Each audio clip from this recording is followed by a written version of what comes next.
Sup? No. Hitchhiking my ass. I wish that was never a thing.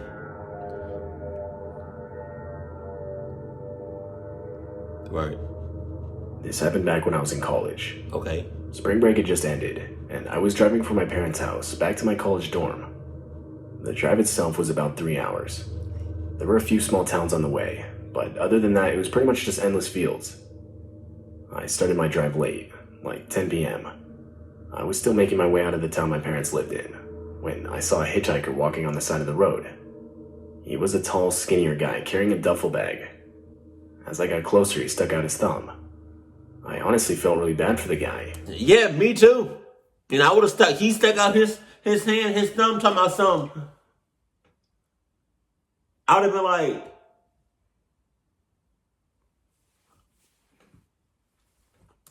and seeing as he was walking in the same direction I was going, I rolled down my window and asked if he wanted a ride. Man. He named a nearby town and asked if I was going in that direction. I was, and so I told him yes and unlocked the door. He got in the front seat, and I realized right away that he was a lot older than I thought, like at least in his 40s. He kept to himself for a good part of the ride, which I actually didn't mind. I had the radio on, so it wasn't just awkward silence or anything. It wasn't until around 30 minutes into the drive with the guy did I start to think I made a mistake. The guy started clutching his stomach while groaning and complaining that he didn't feel well. He pretty much just hunched himself in the passenger seat, swaying back and forth. I told him to feel free to open up his window for some fresh air, but he never ended up doing it. To say I felt uncomfortable would be an understatement. Like, don't get me wrong, I understand if the dude wasn't feeling well, but here I am driving, while just next to me is this guy groaning and swaying back and forth. There weren't really any towns or rest areas nearby. I didn't want to just tell the guy to get out and completely strand him in the middle of nowhere. I would. But hey, that's just me, babe. So I kind of just sat there trying to focus on the radio. This went on for another 15 minutes, when the guy said, "Dude, I really don't feel good. Can you take the third next exit?" No. This caught me off guard. No. Not the part about wanting to stop. I was more so expecting him to say that at some point. But the part about the exit. The guy specifically said the third next exit. I remember those being his exact words. In the moment, I obviously thought it was weird. If I myself were sick, I would be much quicker to want to just pull onto the side of the road, or at the least take the very next exit. I asked the guy if he just wanted me to pull to the side of the road real quick, but he sternly told me no. This should have been a clear red flag. It was. But I ultimately reasoned the specific exit he wanted me to take must have had a rest area I was unaware of, so I agreed. A few minutes later and I took the exit. But absolutely nowhere in sight was any kind of rest area. I started pulling to the side of the road when the guy said, No, keep going. We should go down a bit further." Alright. At that point, I would have just been like, alright, you can go ahead and get out. If we don't, I'm going to get you out. And you better hope and pray I don't got nothing to protect myself with. No, that's the same ladybug. Gang, clutch.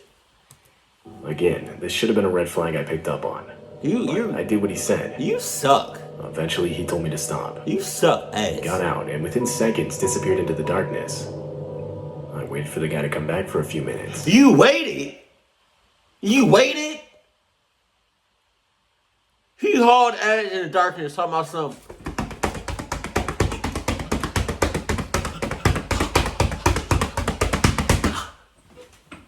And you gonna wait in the darkness.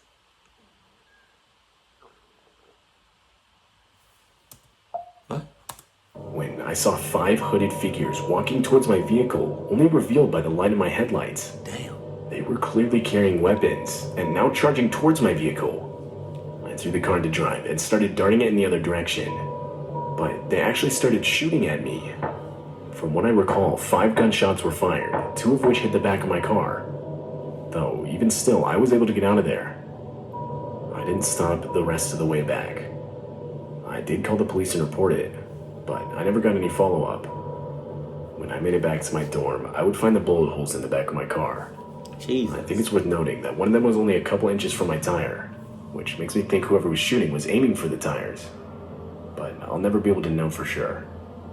I don't fully know the motives of that hitchhiker that night, but at least to me, it's obvious he intentionally lured me into that specific spot, which, might I remind you, was nowhere near any type of civilization. Oh, yeah? I have since never picked up another hitchhiker. Well, you live and you learn, right? Well, in that case, you almost died, but you learned. Hopefully you learned. This happened multiple years back, when I was around the age of 11. I was an only child. I see you, God. You talking to me. Angel number, right there, 11. He literally could have said any other number, any other age. I see you, God. Thank you. Thank you. If you don't know what angel numbers are, just look them up. I'm just gonna leave it at that. Mine is 11, 111, or 1111. And back then, my family only had one car, which my dad would usually take to work each weekday. This meant anytime my mom had to go somewhere while he was at work, she would either have to walk or hitchhike. Now, it should be mentioned that back then hitchhiking was a lot more socially acceptable. Plus, at the time, we lived in a decently small town, where for the most part everyone knew everyone. So? From what I can recall, this took place on a Thursday.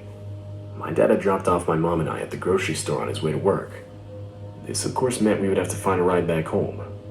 Though we'd done this many times before, and never... Yeah. Keep doing it until you get your own car. Get them calf muscles up. Get them calf muscles up.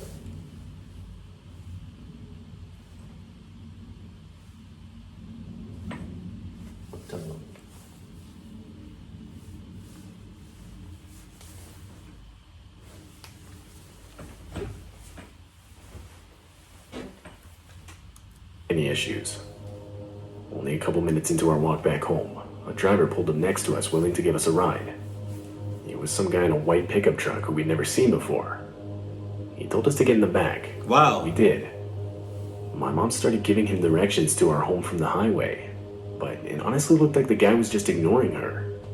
And when we came to our exit, this was confirmed, as he straight up drove right past it. The guy then went on to explain how he had to make a quick detour first. This was extremely unnerving, but after a while we came up to a farm. The driver took out the keys, told us to wait in the car, and disappeared. My mom clearly didn't know what to do. I mean, we couldn't just leave. We were in an unfamiliar area in the middle of nowhere. A few minutes later and the driver came back, but now with the second guy. The guy looks at us and starts flipping out, screaming at the driver. Now, I'm not sure if this is exactly what was said, but this is what I can remember. The guy screams at the driver that he shouldn't have brought someone with a child, and that there's no way anything can happen now. From what I recall, more things along those lines were said, but like I just mentioned, I can't remember exactly. The driver then got back in the truck and apologized to us. My mom would sternly tell the man to take us back to where he had picked us up. She technically hadn't given him our address yet, and for obvious reasons now did not want that information known. The drive back was done in complete silence.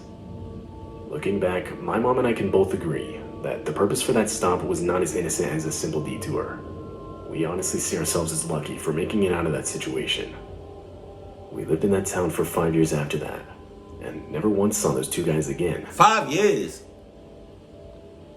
Like 5 days? What you talking about? Oh no. Sus.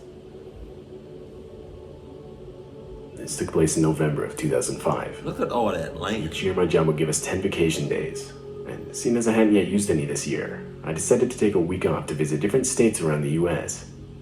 To get around, for the most part, I would actually hitchhike, which is something I've done multiple times in the past. God damn. Despite all the horrible recognition it gets nowadays, I actually really enjoy doing it. I've met a lot of people through hitchhiking that I still call friends to this day. Anyway, it was around 2 p.m. I was walking down the road, giving the usual thumbs up signal hitchhikers typically give. It had been a while since my last ride, and I'll be the first to admit I was getting a little desperate. Eventually, a red pickup truck pulls up next to me. Inside were two men. My best guess is they were in their 40s. One of them asked me where I was going, to which I responded. They both looked at each other for a second, then back at me and signaled me to get in.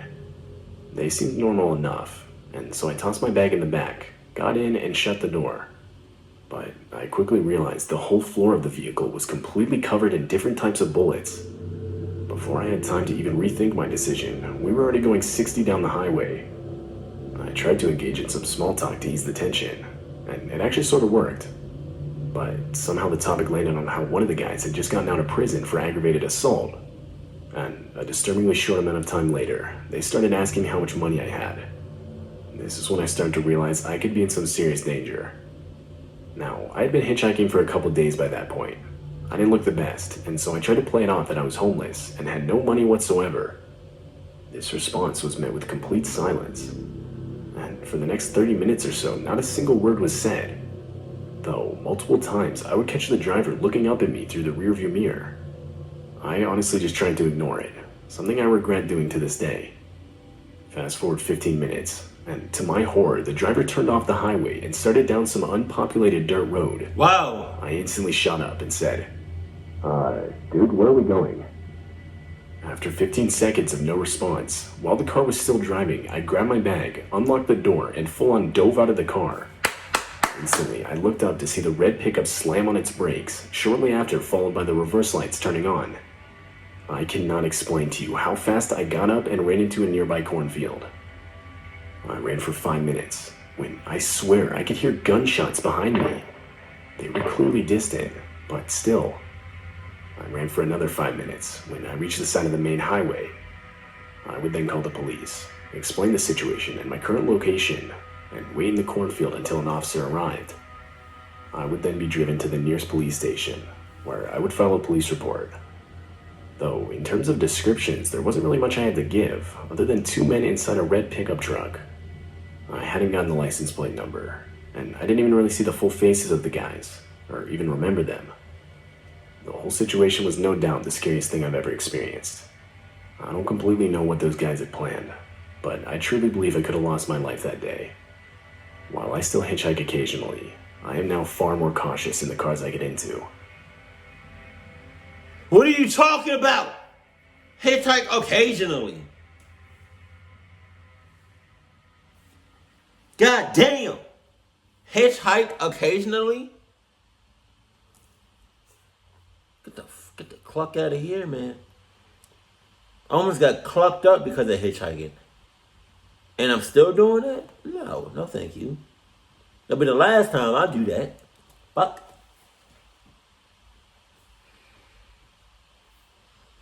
Jesus, man. You're a cluck ass. You're a cluck ass, and I just want to let you know that. Hitchhiking is for the birds. And not even for the birds. This is for nobody at all. I don't know why people even invented that. Keep it cool. Keep it classy. And I love you. Stay happy. My family. Big bottom lip at it.